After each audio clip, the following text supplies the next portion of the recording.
வணக்கம் நண்பர்களே, நான் உங்கள் பெரியசாமி ஜோதிடர். தொடர்ந்து நம்ம அற்புதமான பதிவுகள்லாம் பார்த்துட்டு வந்துட்டுருக்கோம். இப்போ அதை தொடர்ந்து 4ஆம் பாவத்தில் 9 கிரகங்கள், அதாவது நவகிரகங்களும் இருந்தால் என்ன மாதிரியான பலன் இருக்கும் அப்படிங்கிறத நமக்கு தெரிஞ்ச அளவுக்கு, நம்ம படித்த அளவுக்கு ஓரலாக பார்க்கலாம். அதாவது 4ஆம் பாவத்தில் சூரியன் இருக்கும்போது தாயார் பெரிய குடும்பம் இல்லைனா கூட்டு குடும்பத்தில் பிறந்தவராக இருப்பாங்க. ஏன்னா 4ஆம் அதிபதி போய் 5 போய் தொடர்பு கொள்றதுனால தாயார் மூத்தவங்களாக இருக்கிறதுக்கு வாய்ப்பு இருக்குது. நல்ல நிர்வாகியாக இருப்பாங்க. அவர்களுக்கு கண் பிரச்சனை இது போன்ற பிரச்சனை வருவதற்கு வாய்ப்பு இருக்குது. இல்லைன்னா அப்படின்னா முடி கொட்டையாக இருக்கும், இல்லைனா முடி வளராது, இந்த மாதிரி சொல்லலாம். பாட்டி வைத்தியம்னு சொல்லக்கூடிய வீட்டு வைத்தியங்களை செய்யக்கூடிய ஒரு நபராக இருப்பாங்க. அப்படி இல்லைன்னா மருத்துவம் படிக்கலாம், ஏதேனும் ஒன்று சம்மந்தப்படும். சரிங்களா? அரசாங்க சம்பந்தப்பட்ட நபர்கள் அவர்கள் வீட்டில் இருப்பார்கள்.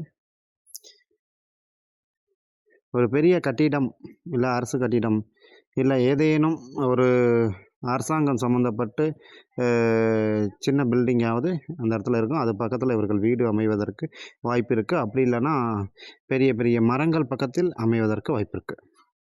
அப்படி இல்லைன்னா சிவன் கோயில் இந்த மாதிரி கோயில் பக்கத்தில் இவர்கள் வீடு அமைவதற்கு வாய்ப்பு இருக்குது. இவர்கள் மாடி வீடு கட்டி தான் வசிப்பார்கள். மலை சார்ந்த பகுதிகளில் இவர்களுக்கு சொத்து வாங்கும் யோகத்தை ஏற்படுத்திடுறது. தாத்தா இல்லை அவர்களுடைய பாட்டன் இவர்கள்லாம் ஆடு மாடு வளர்த்தவர்களாக இருப்பார்கள். பொதுவாக இவர்களுக்கு கிணறு உள்ள வீடு தான் அமையும். அதே போல் பார்த்தோன்னா இவர்கள் வீட்டில் ஆண் வாரிசு உண்டு. அப்படி இல்லைனா வீடு கட்டும்போது ஆண் வாரிசு யாருக்கேனும் பக்கத்தில் இருக்கிறவங்களுக்கு இல்லைனா அவங்க வீட்டு குடும்பத்தினவர்களுக்கு உருவாகும். 4ஆம் பாவத்தில் சந்திரன் இருந்தால் தாயார் அழகாக இருப்பாங்க. ஆனால் இடமாற்றம் உண்டு. இவங்க பிறந்த 4 மாதத்துலேயோ இல்லை 10 மாதத்துலேயோ இல்லைனா 4 வருஷத்துலேயோ 10 வருஷத்துலேயோ இடமாற்றம், வீட்டை இடமாற்றுவாங்க. பயணம் சார்ந்த தொழில்கள் இவர்களுக்கு நன்றாக இருக்கும். அது அந்த மாதிரி தான் அமையும் கூட. சிறு தூர பயணம். இவர்களுக்கு தாயாருக்கு பயணம் அதிகமாக இருக்கும். இவர்களுக்கு வீடு வாகனம் சொல்ல வேண்டியதில்லை, கண்டிப்பாக வாங்குவாங்க. அது முதல் வீடை விட 2வது வீடை விட 4வது வீடு பெட்டராக இருக்கும். 4வது மொபைல்ஸு இவங்களுக்கு எல்லாமே 4 அப்படிங்கிற விஷயத்தில் முடியும். ஸோ அதெல்லாம் இவர்களுக்கு கொடுத்து வச்சதாக இருக்கும். பெண்கள் பேரில் தான் சொத்து வாங்குவாங்க. வீடு கட்டும்போது இவர்கள் மழை பெய்வதற்கு வாய்ப்பு உண்டு. சரிங்களா? தாய் வழியில் காக்கா வலிப்பு உள்ள நபர்கள் இந்த வீட்டில் இருப்பார்கள். தாய் வழியில் பௌர்ணமியில் பிறந்தவர்கள், அப்படி இல்லை என்றால் அமாவாசையில் பிறந்தவர்கள், இப்படி 2 விதத்துலேயும் நம்ம சொல்லலாம். அந்த பிறந்தவர்கள் இருப்பார்கள் அந்த திதியில். 4ஆம் பாவத்தில் செவ்வாய் இருக்கும்போது இவர்களுக்கு கண்டிப்பாக சொத்து உண்டு. அதை சார்ந்த வம்பு வழக்குகள்லாம் உண்டு. ஏன்னா சொத்து இருக்கும்போது கண்டிப்பாக அங்காளி பங்காளி சண்டை பெருசாக இருக்கும். அதையும் தாண்டி பார்த்திங்கன்னா கேஸ் எல்லாம் இவங்க பேரில் பதிவாகும். இவர்கள் 4 வயதில் ஒரு சொத்தை விற்றுருவாங்க. அப்படி இல்லைன்னா ஒரு சொத்தை வாங்கிடுவாங்க. இது 4 வயசில் கரெக்டாக நடந்துடும். திருமணத்திற்கு பிறகு சொத்து வாங்கும் யோகம் 4ல் செவ்வாய் இருக்கிறவங்களுக்கு இருக்கும். இவர்களுக்கு ஏதேனும் ஒரு வெட்டுக்காயம், அப்படி இல்லைன்னா மார்பகம் சார்ந்த ஏதாவது ஒரு கீறல் விழுவதற்கு வாய்ப்பு இருக்குது. அப்படி இல்லைன்னா கருப்பு மச்சம் இருக்கும், பார்த்துக்கலாம். அது வலதா இடதா அப்படின்னு சொல்ல முடியாது. ஆனாலும் ஒன்று காயமோ இல்லை மச்சமோ இருக்கும். வீட்டுக்கு பக்கத்துலேயே இவர்களுக்கு மின்சார கம்பி போஸ்ட் மரம் வீட்டு பக்கத்துலேயே இருக்கும். ஸோ ரொம்ப அலைச்சல் இருக்காது. டக்குன்னு கரண்ட் எடுக்கிற மாதிரி இருக்கும். என்றேனும் ஒரு நாள் இவர்களுக்கு நாய்க்கடி வாங்குவார்கள். அப்படி இல்லைன்னா நாய் வீட்டில் வளர்ப்பார்கள். இவர்கள் சொத்து நடைபாதை பிரச்சனை உண்டு. சரிங்களா. வீட்டுக்கு போகையில பிரச்சனை வந்து அவர்களுக்கு அடிக்கடி பண்ணுவாருங்க. இது வந்து இப்போ தேய்பிறை சந்திரனாக இருக்கையில் இது இருக்கும், வளர்பிறை சந்திரனாக இருக்கும்போது இது இருக்காது. தாய் மிகவும் கோபக்காரியாக இருப்பதற்கு வாய்ப்புண்டு. யாருக்காவது ஒரு ஆளுக்கு யூரினரி பிரச்சனையும் உண்டு. ஒரு படிக்கும்போது ஸ்கூல் லீடர், காலேஜ் லீடர் இப்படியெல்லாம் பேர் எடுக்கக்கூடிய நபர்களாக இருப்பார்கள். 4ஆம் பாவத்தில் புதன் இருக்கும்போது தாய் வழியில் சகோதரம் உண்டு.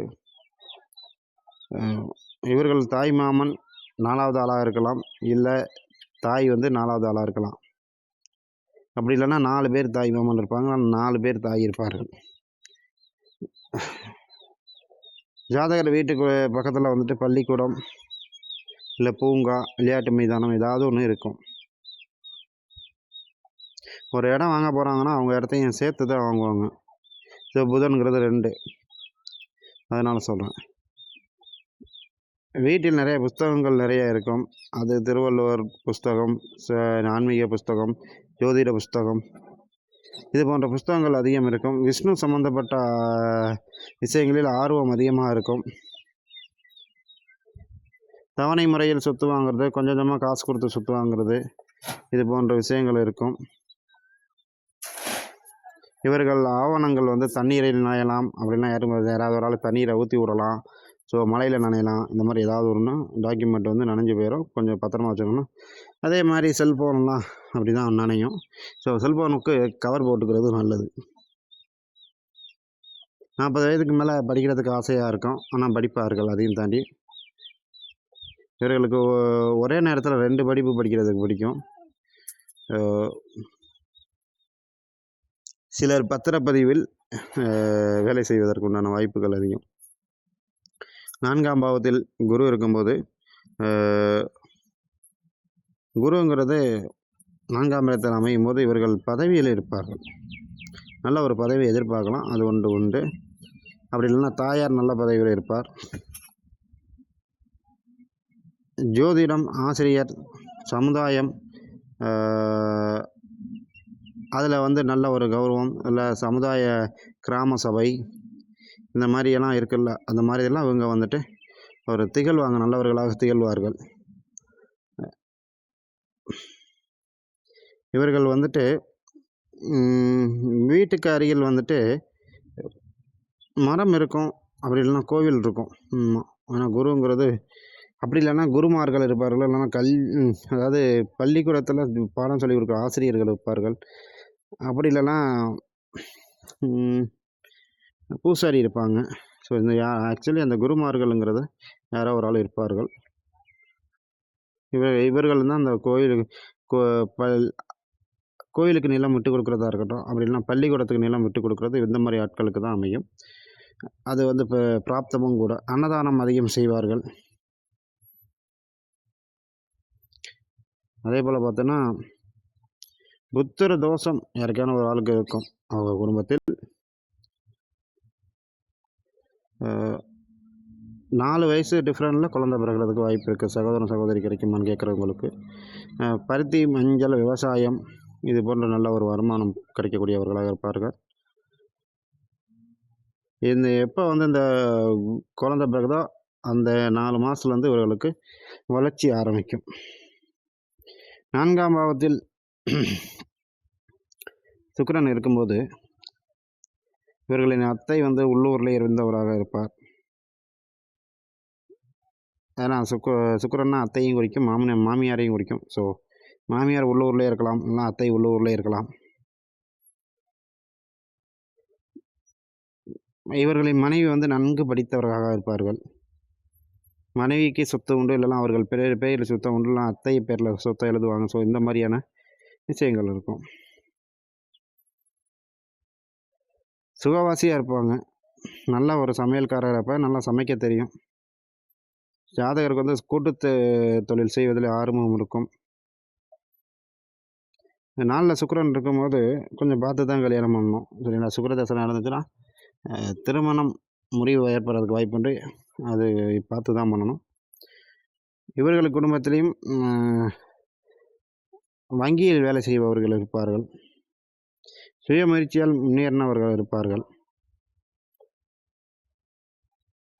அதே போல் மாட்டுத் தொழுவம் இல்லைனா கோபூஜை செய்கிறவர்களாகவும் இவர்கள் இருப்பார்கள். 4ஆம் பாவத்தில் சனி இருக்கும்போது 4 வயதில் பழைய வண்டி வாங்குவார்கள். குழந்தை பிறந்த 4 வயதில் அவர்கள் அப்பா இல்லை தாய் யாரோ ஒரு ஆள் வந்து அவங்க வீட்டில் ஒரு புது வாகனம் வந்து பழைய வாகனமாக வரும் வீட்டுக்கு. சித்தப்பா 4வது ஆளாக இருக்கிறதுக்கு வாய்ப்பு உண்டு. வீடு வந்து ஜன்னல் குறைந்த வீடாக இருக்கும். இவங்க அப்படியே வச்சுருந்தாலும் சின்ன சின்ன ஜன்னலாக வச்சுருப்பாங்க. சரிங்களா? வீடு கட்டும்போது சில பிரச்சனைகள் எல்லாம் வீட்டில் நடக்கும். அந்த மாதிரி பிரச்சனைகள்லாம் தாண்டி வந்து தான் வீடு கட்டுவார்கள். ஏன்னா பல தடைகள் வந்துட்டு போகும். தாயாருக்கு மூட்டு வலி இது போன்ற பிரச்சனைகள் வரும். தனிமை விரும்பியாக அதிகம் இருப்பார்கள். இவர்களுக்கு வந்து தடை தாமதம் கொடுக்கும். அது வந்து 30 வயசுக்கு மேலே கொடுக்காது. ஆல்ரெடி அது 30 வயசுக்குள்ளே இருந்தால் ஆல்ரெடி கொடுத்துக்கிட்டு தான் இருக்கும். 4ஆம் பாவத்தில் ராகு இருக்கும்போது ஜாதகருக்கு சுவாச பிரச்சனை இருக்கும். சரிங்களா? அப்படி இல்லைன்னா ஏதேனும் ஒரு சர்ஜரி பண்ணுற மாதிரி வரும். இவர்கள் 4ஆம் பாவத்தில் ராகு இருந்தால் இவர் வீட்டு பக்கத்தில் பாம்பு இருக்கும். இல்லை அடர்ந்த காட்டு பகுதியில் இவர்கள் பக்கத்தில் வீடு கட்டியிருக்கலாம். இல்லை அடிக்கடி பாம்பு நடமாடும் வீடாக இருக்கும். அப்படி இல்லைன்னா பாம்பு பேரில் தெரு இருக்கும்.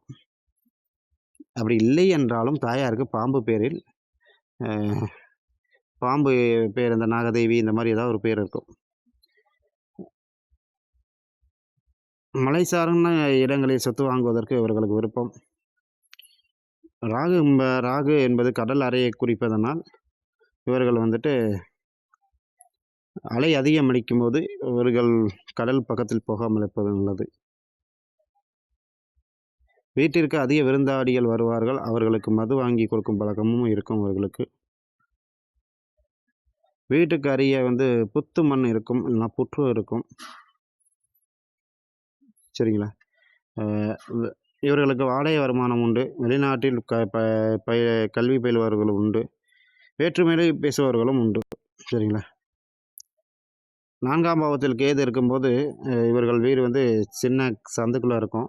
அப்படி இல்லைனா பாத்ரூம் சின்ன சந்துக்குள்ளே இருக்கும். இந்த மாதிரி சந்தைக்கு வைக்கும். சரிங்களா? தையல் மிஷின் இவர்கள் வீட்டில் ஒன்று இருக்கும். இது 10ஆம் பாவத்தில் இருந்தாலும் இருக்கும். அதே போல் பார்த்திங்கன்னா சொந்த வீடு அமைய தாமதமாக இருக்கும். இருந்தினும் அமையும். 4 வயதில் பார்த்திங்கன்னா சொத்தை வந்து பிரிக்க பார்ப்பாங்க. இவர்களுக்கு வந்து 40 வயதுக்கு மேல் நன்றாக வளர்ச்சி இருக்கும். 4 சுக்கிரதசை 7. சரிங்களா? நாங்கள் 32. கரெக்டாக 40 வயசு 32லேருந்து 40 வயசுக்குள்ளே இவர்களுக்கு வளர்ச்சி கிடைக்கும். அதே போல் பார்த்திங்கன்னா நண்பர்களால் கவலை. தாய் மாமானுக்கு வாழ்க்கை சரியில்லாமல் இருக்கும். அதே போல் பார்த்திங்கன்னா வெளிநாடு போவதற்கு தடை. ஆனால் குறுகிய நாட்டுக்குள் போய் வரலாம். அப்படின்னா சிங்கப்பூர், மலேசியா இந்த மாதிரி சின்ன சின்ன இடங்களுக்கு போகலாம். வீட்டிற்கு அடியே அதிக முள்செடி இருக்கும்.